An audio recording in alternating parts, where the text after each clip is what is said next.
ഗിയറുകൾ നമ്മൾ ഷിഫ്റ്റ് ചെയ്യുമ്പം ന്യൂട്രലിന് 3 പോയിന്റ് ഉണ്ടെന്ന് പറയാം. അതിൽ എപ്പോഴും ഗിയർ ലിവർ നിൽക്കുന്നത് സെൻറ്റർ പോയിന്റാണ്. സെൻറ്ററിൽ നിന്ന് മുന്നോട്ടെടുക്കുന്നതാണ് തേർഡ് ഗിയർ. തിരിച്ച് നമ്മൾ ന്യൂട്രലാക്കിയാൽ സെൻറ്ററിൽ തന്നെ വരും. ബാക്കിലോട്ട് പോകുന്നത് ഫോർത്ത് ഗിയർ. നമുക്ക് വീണ്ടും ന്യൂട്രൽ വരിക.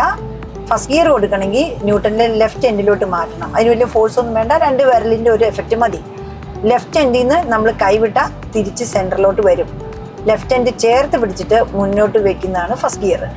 ഫസ്റ്റ് ഗിയറിൽ നിന്ന് നമ്മൾ തിരിച്ച് ന്യൂട്രലാക്കിയാൽ വീണ്ടും സെൻറ്ററിലോട്ടാണ് വരുന്നത്. ലെഫ്റ്റിലോട്ട് മാറ്റിയാലേ മാറുള്ളൂ. സെൻറ്ററിലാണ് വരുന്നത്. ഇത് നമ്മൾ ഓർത്ത് വെക്കണം. വീണ്ടും ലെഫ്റ്റ് ചേർത്ത് പിടിച്ചിട്ട് താഴ്ത്തിട്ടാലേ സെക്കൻഡ് ഗിയർ വീഴുള്ളൂ. സെക്കൻഡ് ഗിയറിൽ നിന്ന് നമ്മൾ ന്യൂട്രൽ എടുത്താലും വീണ്ടും സെൻറ്ററിലോട്ട് പോകും. അതുകൊണ്ട് തേർഡ് ഗിയർ നമുക്ക് എങ്ങോട്ടും ചേഞ്ച് ചെയ്യേണ്ട, നേരെ മുന്നോട്ടിട്ടാൽ മതി. വീണ്ടും ഫോർത്ത് ന്യൂട്രൽ വരിക, ബാക്ക് ഇടുക. ഫിഫ്ത്ത് ആണെങ്കിൽ ന്യൂട്രലിൻ്റെ റൈറ്റ് എൻഡ് ചേർത്ത് പിടിക്കുക. തമ്പ് മേളിൽ പിടിക്കുന്നത് നല്ലതാണ്. റൈറ്റ് എൻഡ് ചേർത്ത് പിടിച്ചിട്ട് ഈ പോയിന്റിൽ നിന്ന് വിടാതെ മുന്നോട്ട് തട്ടുന്നതാണ് ഫിഫ്ത്ത് ഗിയർ. വീണ്ടും നമ്മൾ ന്യൂട്രലാക്കിയാൽ സെൻറ്ററിൽ വരും. റിവേഴ്സ് ആകുമ്പോൾ ഉണ്ടെങ്കിൽ റൈറ്റ് ചേർത്ത് പിടിച്ചിട്ട് അവിടുന്ന് ഈ തമ്പും കൊണ്ട് താഴോട്ട് വലിക്കുന്നതാണ് റിവേഴ്സ് ഗിയർ. എല്ലാ ഗിയറിൽ നിന്നും അപ്പം നമ്മൾ ന്യൂട്രലാണ് ആദ്യം പഠിക്കേണ്ടത്. ന്യൂട്രലാക്കിയാൽ സെൻറ്ററിലേ വരുവുള്ളെന്നും ഓർത്ത് വയ്ക്കണം.